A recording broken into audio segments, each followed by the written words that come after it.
Pag-usapan po natin dito sa MA Pinoy TV. Paki-like po ninyo yung mga video ko rito kahit doon sa isang channel ko na Mike Abe Opinions. Ano po? Itong napanood ko rin kasi isang araw, 2 days ago, nagdadrive ako, papasok ako sa studio na nag-uusap si Kabayan Noli Di Castro, former Vice President, at saka si Attorney Torion, abogado ni Kibuloy at ng KOJC. At ito'y controversial dahil nag-viral na nga po ito. Pero dahil ako po isa ring mamamahayag sa radyo at telebisyon, kaya inaral ko munang mabuti ito bago ko ito tinapik ngayon. At nakita ko na iba-iba ang reaksyon. Siyempre, lahat may kanya-kanyang pananaw ang mga tao. Pero bago ako magbigay ng opinion at analysis dito, pakinggan muna natin yung ilang portion or bahagi nitong interview para naman sa ganun meron kayong idea. Ng isang broadcaster, ng isang abogado. Magkaibang trabaho yan eh. At siyempre, pag media, priority ang totoo. Priority ang public service sa tamang pamamahayag. At yan ang ginawa ni Noli Di Castro. Pakinggan po ninyo. Okay. Bakit hindi pa ba sumusuko si Pastor Kibuloy?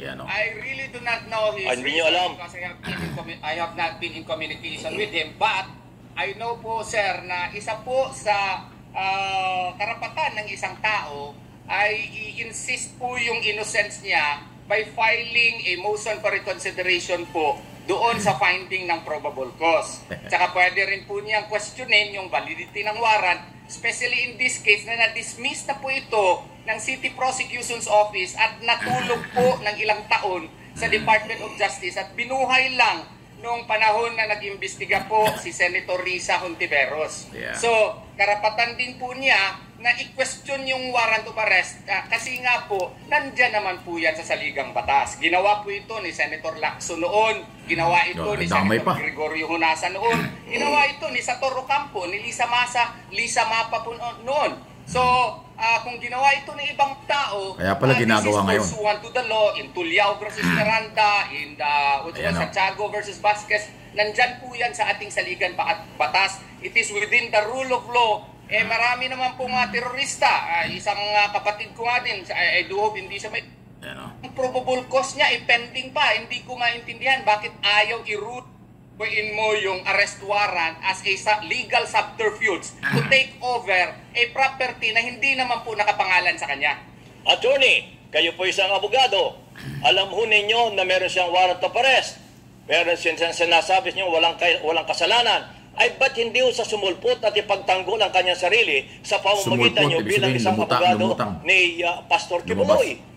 Sir, kaya nga po, nasabi ko na nga po sa iyo, part po sa ating rule of law is to insist on on questioning the finding of probable cause. Pangalawa, pwede rin niya questionin yung validity ng warrant at saka information. Nandyan po yan sa ating batas. Pangatlo, may threat kasi sa kanyang buhay. No? And pang-apat po, meron kasing complication dito na meron siyang mga trump-up cases din sa United States of America po. FBI. Yung request po sana noon na mag-issue ng written declaration si Presidente Marcos, si DOJ Secretary Rimulya, DILG Secretary, hindi siya i-extraordinarily render doon sa United States of America para ma-prove niya yung innocence niya dito at saka wanted siya ng Federal Bureau of Investigation, FBI.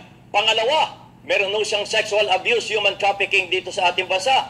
Pangatlo, kung talagang siya ay son of God, bakit hindi sa sumulpot at ipagtanggol ang kanyang sarili at humingi siya ng blessings mula sa God na siya ay pakawalan at siya ay mawala lahat ng kanyang kaso. Di ba, Tony? Son of God siya? Naniniwala ba kayo son of God siya? Sir, ako po ay isang Muslim. Ay, wala. Abogado ang pinag-uusapan natin. Akin pong ginagalang ang faith po ng ibang tao. Hindi po ako nagdadrop sa ganoon pong level. Yun po ang kanilang... Hindi yung level yun, tinatanong ko kayo. Ko po yan. siya ay son of God. Kung siya ay son of God, attorney, kung maakusa ka in the future po ng, let us say, rape din, napadismiss mo na, and then you will find out later na inosente ka naman talaga, choice mo rin po yun, Sir Noli, na i-insist na wala kang kasalanan, and you don't have to surface. That is within our rule of law po, Sir Noli. Hindi. Kung talagang siya po, marami siyang mga taga-subayba, marami siyang tumutulong sa kanya. So, Ayan, talaga hindi naman magkaintindihan. Kaya nag-viral po yan. Ang papel po ng mamamahayag ay ihayag ang mga balita para kung ano ang totoo at ano ang mga pinanggagalingan na galing sa gobyerno, pribadong sektor. Kaya po nagkaganyan. Kasi kinukumpara ni Atty. Torion yung ginawa daw ni Ping Lacson, Lisa Masa, at saka ni sino pa ba yung isang binanggit niya? Gringo Hunasan, na may mga warrant of arrest pero nagtago. Pero yung mga yun, yung dalawa, yung tatlong yun politiko, ibang issue yun. Atty. Torion, ikaw naman, no? Ang sinasabi ni Nolit, ako sumasang-ayon doon, nagpapakilala kasi siya na appointed son of God. Ibang level yun. Ibig sabihin, sabi mo anak ka ng Diyos, pero yung batas ayaw mo sundin. Ayaw mo sumuko. Yung sinasabi ni Rolly Castro, para sa inyong kaalaman, yung dapat daw sumipot, salitang Tagalog po yung sumipot, ibig sabihin, lumabas, lumutang, sumurrender. Parang gano'n. Hindi ko sila kaintindihan. Pero ako, bilang isa ring mamamahayag, karapatan si Torion na sabihin yung kanyang sinasabi dahil siya ay abogado. Ikaw ang tagapagtanggol ng kliyente mo, di ba? Pero, siyempre, may batas. Yung warrant of arrest. Court order yun, dapat talaga sundin yun. At ang proseso ng paghanap ng hustisya sa korte, hindi sa pagtatago, hindi ho sa ganitong sitwasyon. Na umabot na nga ng halos isang linggo naghahanap dyan sa compound ang mga pulis at militar. Pero bago yan, ilang buwan na itong warrant of arrest na ito. Ilang beses na nga na-expired yung warrant or may bagong warrant mula sa RTC Pasig.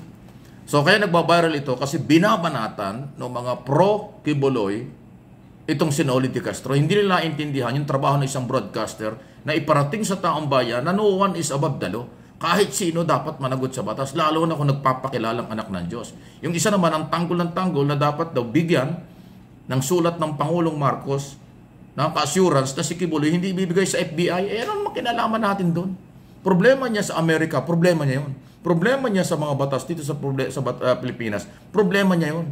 Ang kailangan sumunod. Kasi masamang president, masamang halimbawa, na yung isang tao, ma-influensya, mayaman, o kung sino man, lalo na nagpapakilalang anak ng Diyos, nagtatago sa batas. Paano yun? Yun yung punto na hindi sila magkaintindihan. Talagang hindi magkakaintindihan kasi magkalayo.